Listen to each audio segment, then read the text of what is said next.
Fala galera, eu sou Larissa Rezende, sejam muito bem-vindos ao Dimensão Cultural, o lugar no universo onde filmes, séries, livros e games se encontram. E hoje nós vamos falar sobre Monster High. As monstrinhas mais famosas do mundo dos brinquedos ganharam uma versão em live action, e até que o resultado foi bem legal. O filme vai contar a história da Claudine, que é metade monstro e metade humana, e ela acaba sendo aceita em Monster High. Só que ela precisa esconder dos colegas de escola o seu lado humano, já que os monstros consideram os humanos criaturas terríveis. E em meio a essa tentativa de esconder o seu segredo, uma ameaça vai surgir na escola e agora as monstrinhas precisam se unir para combater essa ameaça e salvar Monster High. E obviamente que dessa união, em prol de um bem comum, vai surgir uma grande amizade. O filme tem uma pegada bem teen ao tratar justamente da ideia de você encontrar o seu espaço no mundo, você se encontrar, saber quem você é e mais do que isso, ter orgulho de quem você é, não precisar se esconder, que acaba sendo um tema clássico desses filmes adolescentes. E além disso, ele tem todo um clima que é muito relacionado às séries teens da Nickelodeon, ao mesmo tempo é uma mistura de High School Musical com monstros, já que o filme é um musical. É uma parte que inicialmente eu torci um pouco a cara, porque eu não via muita necessidade de ser um filme musical, levando em consideração que em relação às animações de Monster High, a única que é musical é a Bjork, ou seja, as monstrinhas elas não têm um histórico de musical necessariamente, mas como eu falei, é um filme teen e a gente sabe que esses filmes teens, principalmente produzidos diretamente para o público da televisão, eles têm essa pegada ao estilo musical, né? Tem sempre algumas cenas de musical e assim, até que não saiu muito ruim essa questão, porque são cenas bem interessantes, não é um musical muito maçante, sabe? Não tem cenas musicais o tempo todo. É um filme que as músicas vêm em momentos certos, momentos com um intuito muito mais emocional, então não ficou maçante, até aquelas que vêm com algo mais dinâmico, né? Elas vêm assim agitadas, são cenas mais agitadas, são cenas que conseguem englobar, chamar a atenção do público, então até que as cenas de dança ficaram bem legais, o coreógrafo realmente está de parabéns. Uma das preocupações para os fãs de Monster High ao transformar a série num live action era a questão do quanto eles iriam conseguir transmitir no live action toda a essência das personagens. E até que o resultado foi muito bom. Acho que os personagens foram muito bem construídos.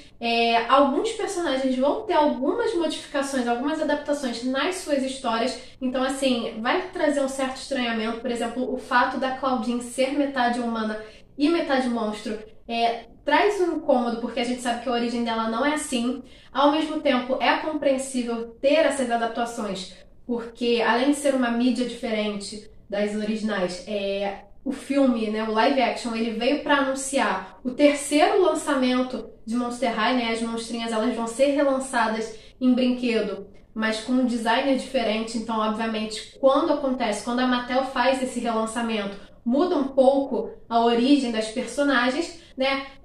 Não sei se a origem da Claudine nos brinquedos agora vai ser assim, mas é um pouco triste, porque ao mesmo tempo de trazer essa inclusão de uma monstrinha entre as protagonistas, que é meio humana e meio monstro, ela acaba negando personagens clássicos das animações e dos bonecos, que são justamente o Cloud e a Roline, que são os irmãos da Claudine, né? Então, meio que essa origem acaba negando esses dois. Outra questão também foi a Draculaura, que ela aparece inicialmente como uma personagem mais arrogante, mais orgulhosa, e só depois que ela vai sendo mais simpática, que traz um estranhamento, porque a personagem ela é completamente diferente, ela é uma vampira muito mais alegre, animada, meiga, fofa, né? Então tem esse estranhamento. Uma outra questão foi a agulha. A agulha ela fala, sabe? Ela não fala só zumbi, ela fala o idioma comum. Que a gente tem esse estranhamento, mas ao mesmo tempo é algo muito legal, porque traz uma interação maior com a personagem ao longo do filme. Então, assim, são algumas mudanças que aconteceram que os fãs mais clássicos, né, os fãs que acompanham as personagens desde o início, podem estranhar, mas não faz com que o filme seja necessariamente ruim. Na verdade, essa ideia do filme de mostrar uma Monster High isolada para se proteger dos humanos, mas ao mesmo tempo tendo monstros e humanos convivendo em equilíbrio, né, mostrando esses dois lados, acaba sendo bem legal, porque pega justamente as duas origens, as duas histórias de origem que existem na animação, que existem nos livros, que também existe um livro de Monster High que fala um pouco sobre isso. Então é meio que pegaram as duas origens e uniu em uma, e até que ficou uma referência bem legal, porque consegue manter a essência dos dois lançamentos anteriores. Mas além disso, nós também tivemos algumas personagens que foram bem fiéis às originais. Algumas personagens no desenvolvimento do filme mantiveram a essência das histórias originais das animações, como por exemplo a Cleo,